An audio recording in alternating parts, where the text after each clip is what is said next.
would sing in the car going to the beach with my mom. And my mom was in the Marines, so we used to sing Navy songs. And I went to Catholic school, so we'd line up in our little uniforms and we'd sing Catholic songs and patriotic songs, and at Christmas we'd sing Christmas songs. And when I was walking home from school, I'd sing Simon and Garfunkel and Joe Baez and anything really. And then I switched schools. And when I was 15, I tried out for the Glee Club. And the Glee Club director was really mean. He was like this stuffy, uptight guy in a suit.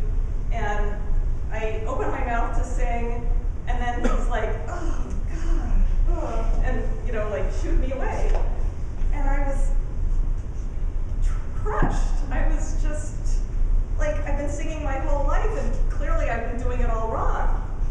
So after that, I didn't sing anymore. I didn't sing in the car, I didn't sing in church, I didn't sing when I was walking to school.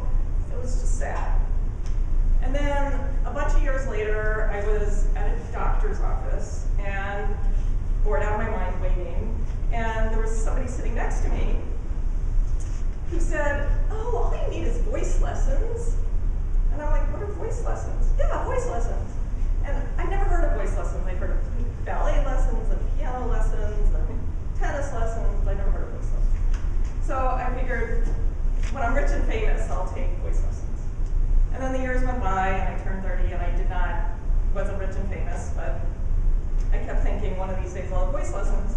And then one day I was at summer barbecue at a friend of mine's house, and it was this beautiful summer place, and with beautiful flowering trees, and one of the guests was a tenor with the Washington National Opera. And the host asked him if he would sing to the guests.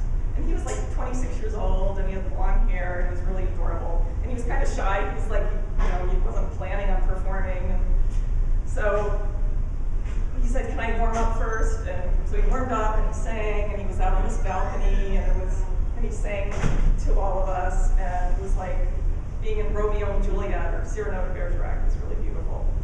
And so I went up to him afterwards, and I said, oh, you were awesome, and I've always wanted to take voice lessons. And he's like, I'll teach you.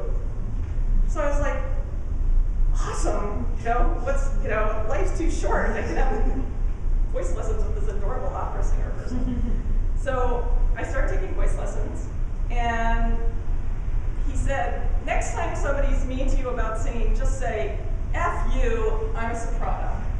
I was like, oh, awesome. So, and then he said, I take voice lessons in New York City with the world's greatest voice teacher, Julian, and he teaches the people that teach at the Metropolitan Opera.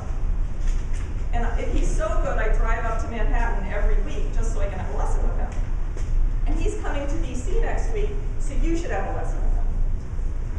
So I went and to have a lesson with Julian, and he was so kind and patient and funny, and he was teaching me breathing exercises and vowel exercises and singing, and by the end of it, I was just felt like I can do anything. You know, with a little kindness and encouragement and feedback, I can do anything.